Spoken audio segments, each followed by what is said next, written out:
All right, welcome to the Fantasy Film Room presented by Toyota, the official automotive partner of the NFL, who's all in all season with another year of Toyota game day giveaways from NFL shop gear to even Brock Purdy's favorite Sequoia. Toyota is giving fans a chance to win big. Visit toyota.com/NFL to learn more. For today's Fantasy Film Room, Nate, we really wanted to talk about the Seattle Seahawks offense, but we are not going to sit here and talk about one offense for 40 minutes, even though I know both of us could do that on this particular unit because we really, you especially, but we both really like that particular offense. So we're going to break this down into offenses. We can get four in here. Strong offenses that are getting a boost from role players, parentheses, complementary when we say role players. We're going to talk Seattle Seahawks. We're going to talk Washington Commanders. Then in the next segment, we're going to talk Green Bay Packers and San Francisco 49ers. I want to start here in Seattle, though, because they are the big topic. Nate, this Seahawks offense is second in the NFL in explosive play rate. They are top 7 in terms of percentage of drives that end in a score. Big picture, what have you seen from the Seahawks offense so far before we dive into some of the specifics? What do you hope for with a Kubiak Shanahan offense? I mean, this is kind of it. A good enough ground game, I would say right now, but they're finding their footing. They're kind of, now that all the backs are healthy, the offensive line's gelling, even if it's not perfect. Their right guard, Anthony Bradford's kind of weak, but the rest of them are actually okay. That was nice. I mean, yeah, I know. Thank you.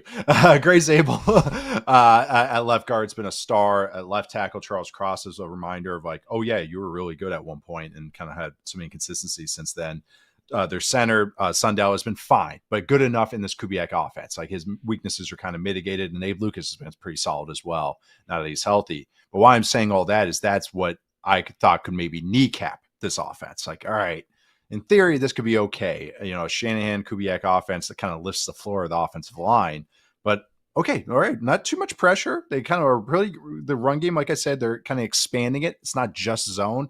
They're flashing some more man duo run scheme, which I thought was an interesting little curveball against the Bucs, which isn't the easiest team to do that against because they have this guy named Vita Vea.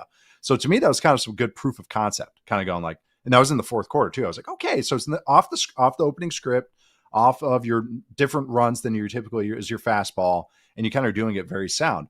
Why I'm bringing that all up is because teams have to honor the run game, and you see Kenneth Walker really booming in it, is that the passing game is so explosive off of it because defenses have to honor all those runs and those sound runs. And because of that, JSN has just blossomed. I mean, I know we're both a fan. We've talked about him plenty of times, and it's just been, but he's just unreal. I did a quarter season awards article today, and looking into Jason's stats, I mean, it's him and Puka Nacua at all the underlying stats, you know, successful targets per route, yards per route run, explosive route, all that stuff.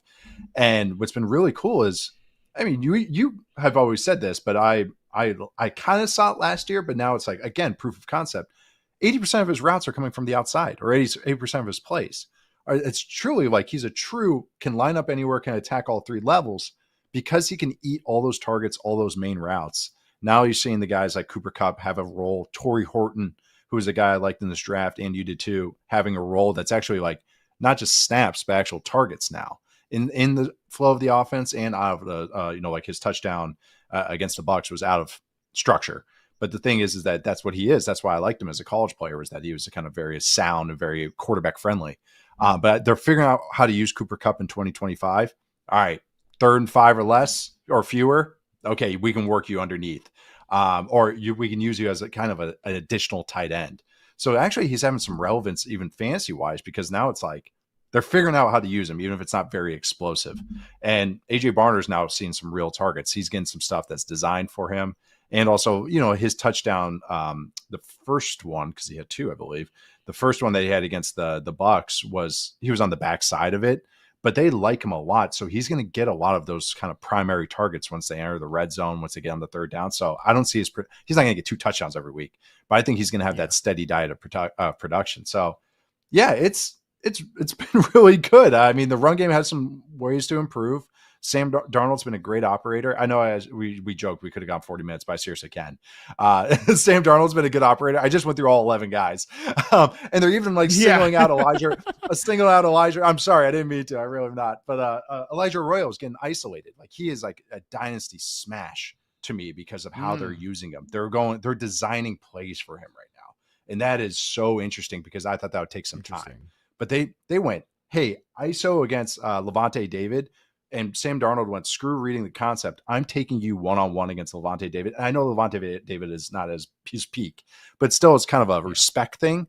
Like, I'm not going to target him, a rookie going, dominates him. And so why I'm bringing that up is that that's interesting to me that they're like showing trust to do that already. So it's been really, really cool to see it already be at this level so early in the season. Oh yeah, it's been such a treat. Like you mentioned, just what a Kubiak offense is, but with a little more to it. Sometimes I was a little critical of the Texans offense with Bobby Slowick, where it's like, all right, we're just running the Shanahan greatest hits here, and we can't. Whenever they tried to do anything off of that, they tried to play a different set list, they would bomb. There was nothing to it beyond just that. So I think this offense has shown a little bit more than that. I'm glad you mentioned some of the run game stuff, but let's start at the top there with JSN and then kind of trickle down to some of these role players, because they are the perfect example of the kind of thesis of this segment here, getting support from some of those role players. But I just want to hammer the point about how good Jaxon Smith-Njigba is and how this is so real. He is a top 5 fantasy receiver rest of season. I think he's a guy that is one of the dudes in Dynasty. Is he maybe top tier? I think we need to see a little bit more of that to put him in that, Puka Nacua tier, the Justin Jefferson tier. But I mean, we're tracking towards it, right? Like if he does this all season, he's gonna get pushed into that category, just like CeeDee Lamb did in 2023 in his that was his 4th NFL season, but 4th year. Yes. This is that year where it looks like JSN is going to do that here in year 3. So that's the trajectory he's on. I know you remember this because this was our bold predictions segment on Football 301 at the Super Bowl, where I said he was going to lead. My bold prediction was he's going to lead the NFL in receiving this year. Part of that, which looks pretty good right now, but part of that was because from week 10 on last year, he was at 4.56 yards per route run against man coverage. And I've always been of the opinion that, he can play outside. He can beat man coverage. Yep. And now we're seeing that, especially in this offense where they do so much condensed stuff and give him the extra space. It allows his route running to really shine. This year, he leads the NFL in yards per route run against man coverage at 4.97. So he has been unbelievable against man coverage, and particularly off play action. I mean, I'm sure you've seen the stats, but when Sam Darnold throws to JSN off play action this season, he has a 152 passer rating and 24 yards per completion. He has 43.2 yards per game off play action, does JSN. Nobody else in Seattle's passing game is higher than 12.6. So that's what happens here when you're that guy. You just get funneled those looks, and that's not changing. It was, again, theory or kind of like what we thought could maybe happen. And it was kind of like, that's why it's so much fun doing these shows, because you kind of talk it out. And it's like, all right, well, in these offenses, they love an X. And, he's shown that he can kind of do that X stuff, and all right, well, that maybe he'll get probably a lot of targets. And that's the thing, is he's the primary on everything, every route. And that's what they do in these types of offenses. It's kind of an underrated thing of a Shanahan offense. You got to picture, I would say the peak of this, well, it's Julio Jones, actually. But I was going to say Andre Johnson with the Texans. Yeah, Andre Johnson, right. But that's the kind of, in my head, that's the peak of it. Where it's like, that's where every route was designed for him, or every concept, I should say, was designed for him. And the thing is because this is a, traditional type of offense, is they don't use a lot of quick game. And so it's not cheapies. So you mentioned that yards per completion. So it's a lot of stuff where he's catching or running, or it's downfield already. His average depth of target has gone from 8.66 to 12.84 this year. It's jumped over 4 yards. And that is because he's getting real routes, outbreakers that are 10 yards down the field, in breakers that are 15 yards down the field, go balls like that. I keep using the term 3 level because that's what surprised me about him, is how good he is down the field. His tracking is unbelievable. So he's going to be, I think the explosive play stuff, that's a great set that they've already listed. He leads the league in explosive receptions per route run, 9.4%, which is an absurd number. That's better than Tyreek Hill when he was peaking with the Dolphins. So really, it's just really cool to see it all come together. It's the only quick game thing. I thought it was so cool. They run a what's called a now route, which is a no step slant route. And have you ever seen Brett Favre when he would do it? He would kind of always step back and throw that little quick slant. That's a Shanahan offense thing. far like a West Coast kind of thing, and a lot of teams kind of adapted it. Sean Payton did it a lot with Drew Brees, but Shanahan did it a ton, especially with Matt Ryan. And now seeing Kubiak do it with Sam Darnold, who I was like, okay, that's really okay. We're giving him license to do that. Sweet. And then JSN, who I thought was maybe probably going to be a primarily slot guy in the NFL, getting a true X thing, which is that now slant right there. So just really cool. Just really cool seeing him kind of be a total complete receiver and be very, very effective. I really wonder when in camp or when in the offseason they realize like, oh, because I think I was open to the idea this would, you and I were maybe a little more open-minded about that than potentially other folks were. But I was open-minded to it, and obviously I was pretty convinced that JSN, this theory could be actualized. I really wonder when, like as an offensive coaching staff, they realize, yeah, we can do stuff like that you were just outlining with like the now routes and like trust Sam Darnold to do that stuff. I really wonder when that happened along the way, but it's been beautiful to watch. I also think it makes Sam Darnold like a live streaming quarterback in fantasy when I didn't think that was possible, because this passing game has been so efficient, and because I know they have injuries in the secondary right now, but because their defense is good, they're going to be in these games where he can keep on that efficiency sort of track. And the fact that we just saw in a true shootout last week that he can hang there, that's also encouraging. I want to talk about some of the other passing game players here. Cooper Kupp has actually been pretty good in the role that they wanted. You highlighted some of the like structural reasons, but even if you just look at passes, and I know this is kind of a small sample, but throws of 1 to 10 air yards so far between the hashes, he is actually 22nd in first downs per route run, which I know that doesn't say, 22nd, but I mean, you look at some of the other guys in that same cohort, Jaxon Smith-Njigba was actually right there. Nico Collins is right there. The guy, Cortland Sutton is right there. Garrett Wilson's right there. So he's actually been productive in that short range area. Which I think is kind of what they want him to be. Again, just get first downs, right? Keep the chains moving, keep us on schedule. He's been good in that regard. And I think it's going to result in some positive days from a fantasy standpoint, but he honestly like perfect number 2, right? Because he's not going to take a ton of targets away from the guy that we really care about, but who will be useful for this team. Yeah, it's kind of like they split up the number 2 role between him and Horton, where it's like, okay, anything past 10 yards, Horton, you're running it. That's what design is. It's kind of hard. Yeah, that's what they kind of did. But it's funny. They truly, I know the Rams always said this, it's 11 and a half personnel, they called it, where it's 3 receivers acting like 2 tight end looks. And that was because of Kupp. And also Kupp is so much bigger than I think people realize. He's 6'2", 215, and I think just because of, what he plays, a white slot guy, everyone kind of pictured him smaller. But now they truly just use him like a tight end, or a former receiving tight end. Because they'll be like in a wing set with 2 tight ends and he'll be right attached next to him, basically like a third tight end. So if you picture, okay, what are traditional tight end routes? Okay. A lot of stuff that's like, they run a lot of little choice routes and angle routes with him. Let him use his body positioning, boxing out guys. He's not going to ton of separation, but that's never been his thing. It's been his strong hands and just getting enough underneath. So again, it's like you're the one that brought it up this summer was all the condensed split stuff in this offense. And that's why Kupp hasn't been such a, it's his strengths have been highlighted really well in this offense. They're not asking him to do a lot of downfield stuff. I'm sure if I pulled up his route tree from this year, even though on ones he wasn't targeted, it's probably just a lot of angles and short unders, which are 5 yards, a lot of stuff like that, as opposed to big corner routes or big post routes. No, definitely. It's funny. Again, that topic we're talking about at the top, this archetype of wide receiver that's more valuable than ever. Cooper Kupp was kind of the Arnold Schwarzenegger Terminator version of that, right? And now we've got these guys like St. Brown and Puka Nacua that are even Emeka Egbuka in some way that they're like the T1000 and then, whatever other versions. It's about when I dropped off the Terminator franchise. I think I saw T3. That's fine. No one's going to be mad at you for dropping off at that point. I think they try to do a couple reboots. Yeah, there might be some good airplane movies at some time for me, but maybe that's about it. When I'm taking a break from Jurassic Park or Marvel movies that I've seen 100 times. Anyways, but yeah, last question just about Tory Horton here. He's a guy that both you and I really like. Do you think he has the ability, because right now he's running around about 55.6% of the dropbacks, because with this offense being so tight end heavy, which we're going to discuss here in just a minute, do you think he ever has like the ability to maybe overtake Cooper Kupp from like a route perspective this year, or is that more of like a 2026 goal because of what Kupp's role in the offense is? No, I think he can.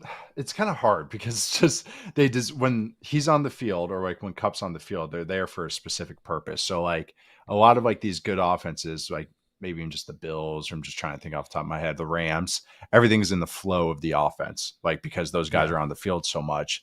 So I think I do see him maybe just getting more reps overall because they're like, okay, we don't have to have this little, underneath route. We want maybe more space on the field. And that's what Horton's on the field for. Like right now. So like Kupp's air yards per target this year is 5.4 yards. Like he's never dipped low. Okay. 1 year he dipped at 6.3 is his lowest before that. Yeah. Like, so it's just, he's a what tight year end. Was that? So that was 2020. He was 6.35. Yeah. That sounds right. Air yards per target. And yeah, I mean, it's so hard to describe, and it's so hard to kind of just go like, oh yeah, this, because they don't have the same role in the offense. They both might be a Z, but like they're on the field, and this is what these offenses will do if they don't have a true dude out there, is they just go, okay, well, you're on the field for a specific purpose. Think of like, Horton right now is almost like Tutu Atwell in the Rams offense, where it's just like, okay, you're on the field for these specific passing plays, and you're vertical, and you're doing this. I think Horton's better and has more real to him. But it's just like, it's kind of hard to like predict exactly how they go. Having said all that, I'm super bullish on what they think of Horton, because obviously they trust him as a punt returner. He's been super great there, super explosive as a punt returner. Already has a long touchdown on that. And they're showing that we're not just putting you on these random third downs now. Now it's actually like, all right, first and second down, play action concept, boom, you're running this true route where you might actually get the ball 40% of the time. So it's yes, his role is going to increase, but it's not at the expense of Cooper Kupp in the weirdest way. That's how I can explain that. No, that makes perfect sense. Let's talk about these tight ends, because Tory Horton has 3 touchdowns. That's actually second most on the team. The man who's leading the team in receiving touchdowns is AJ Barner. Talk to the people about AJ Barner here, Nate, because I think you're one of the first people I saw kind of call him out as like a very much kind of a throwback traditional wide tight end, which is of course what matters in this offense. But he's actually putting the stats up, right? The touchdowns. It's not like he has 0 yards on the season either. He has 134 receiving yards, and he's been on the field almost 80% of the snaps. Like, is this a real breakout here? And how does he sort of like coincide and coexist with Elijah Arroyo there?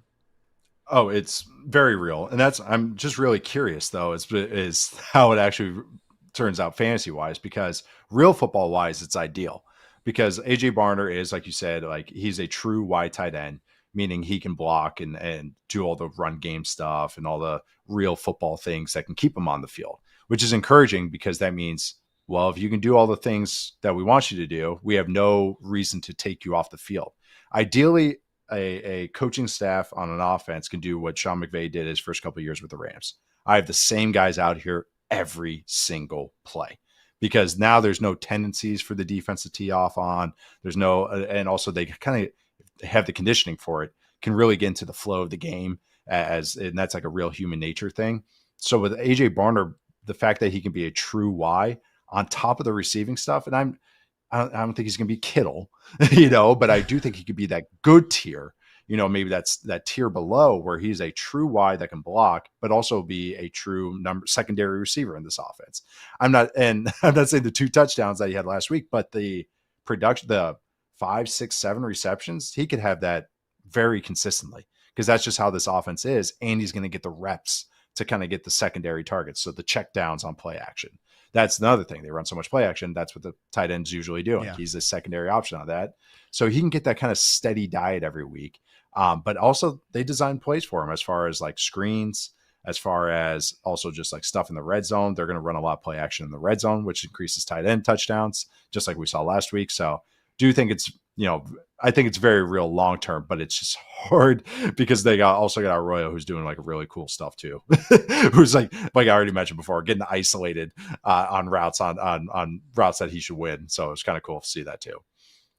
Yeah. You mentioned the checkdowns on play action. I said just how much of a yardage share that JSN has in terms of play action on this team, but receptions wise, it does go 9 JSN, and then 4 AJ Barner is second, and he does have one of those touchdowns off play action. So yeah, while he's obviously boosted into the top 10 tight ends from a fantasy standpoint because of the touchdowns, I do think he's somebody that can stick in this offense in that inline role.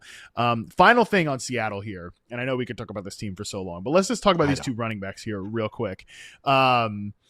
Can you explain to the people out there, the fantasy heads that just want to see all Kenneth Walker all the time, why Zach Charbonnet is more than just like a fantasy nuisance type player? Why does he get work in this offense? When you look at the yards per carry, and people do this on Twitter, Nate, right? It's like, look at the yards per carry for these two guys, like just get this guy more and this guy less. So this is where real football can limit fantasy stuff or explain roles. And this is reminds me of when Ezekiel Elliott was with Tony Pollard, even though both were talented backs. It was just that if you can't pass protect, you can't be on the field, at least long term, or at least for extended periods. We can maybe spot you out there. And why I'm bringing that up is that's more for Kenneth Walker. Kenneth Walker has want to as a pass protector, which is a big part of it. But the mental side, he has a lot of botches that lead to sacks and hits on the quarterback. And that is the number one thing. Like if you get the quarterback hurt or hit, you're off the field. And so there's that part of this, that Charbonnet is extremely reliable. He's a very good pass protector. He's very smart. He's very astute. So that's why you always see him in 2-minute situations, see him in the heavy pass situations, pass tendency and situations. And his game is kind of all around fine. So he's not like the worst receiver. He could kind of run every run concept. But also Kenneth Walker, if you look at his college, I say for sure college, but in his NFL career, he's never played a full season. He's a very hard runner. He's a runner that every run is like his last, like he's going to win the Super Bowl. And I'm not just saying running guys over. I'm just saying bouncing off guys and finding everything, because that's how he is. He just sometimes, I mean, not sometimes, he gives it all he's got. It's really fun to watch him, but he'll take hits and he gets hurt. So what the staff seems to be doing, and I'm not just even, I've seen this reported, but also just it's easy when you watch, is they're trying to save him hits. So they're just trying to rotate it throughout. It's a long season, and they want Kenneth Walker to play 17 games plus playoffs potentially, not 13 games great. It's like 17 games with good usage is much better than just 3/4 of the season. So I understand why Charbonnet he's always going to have a role. I know how frustrating that is for people. He's always going to take at least a third of these snaps. So yeah, I just don't see it going away anytime soon, even though Kenneth Walker is obviously the more talented, more explosive back. Yeah, there's just a difference between, like, we're not always trying to hit home runs in the run game. I think, honestly, the best explanation, and this is what I've said, that if you're a Kenneth Walker drafter, I realize it is very frustrating because he is also not going to have that passing down role that unless he scores a touchdown, he's going to kind of be a little bit like, all right, you're hoping for 80 yards or something like that, because he's not going to have that same floor from a fantasy standpoint. But if I had Kenneth Walker, I actually don't want to hate Zach Charbonnet just because he's going to keep Kenneth Walker healthy, like he's going to keep him on the field. That is so important because it just makes no sense to wear the guy down because he's had all these injury issues. Right. There's no question, like, outside zone runs, Kenneth Walker 5.4 yards per carry, Zach Charbonnet 1.3, and like the success rate doesn't make it look any better either. And we know that's how this offense wants to hit those big plays on the outside zone. But you mentioned they've done a little bit of gap as well, and despite the fact that Kenneth Walker has 30 carries on gap runs to 10 for Zach Charbonnet, they've got about a similar yards per carry and the exact same success rate. So, like, Charbonnet has his place. And if you fine, like it's not like such a drop off. He's fine. Yeah. That's why it's hard for the coaching staff to go like, we can't have him on the field, just because it's not Dare Ogunbowale in Houston where it's like, right. Yeah, he's reliable, but he's such a negative. Like, we have to find better. It's like, he's a single, like, and it's just like, it's obviously it's true. This is multiple coaching staffs that have use them the exact same way. So like they're that's where, again, this is where the real football reliability kind of plays into this.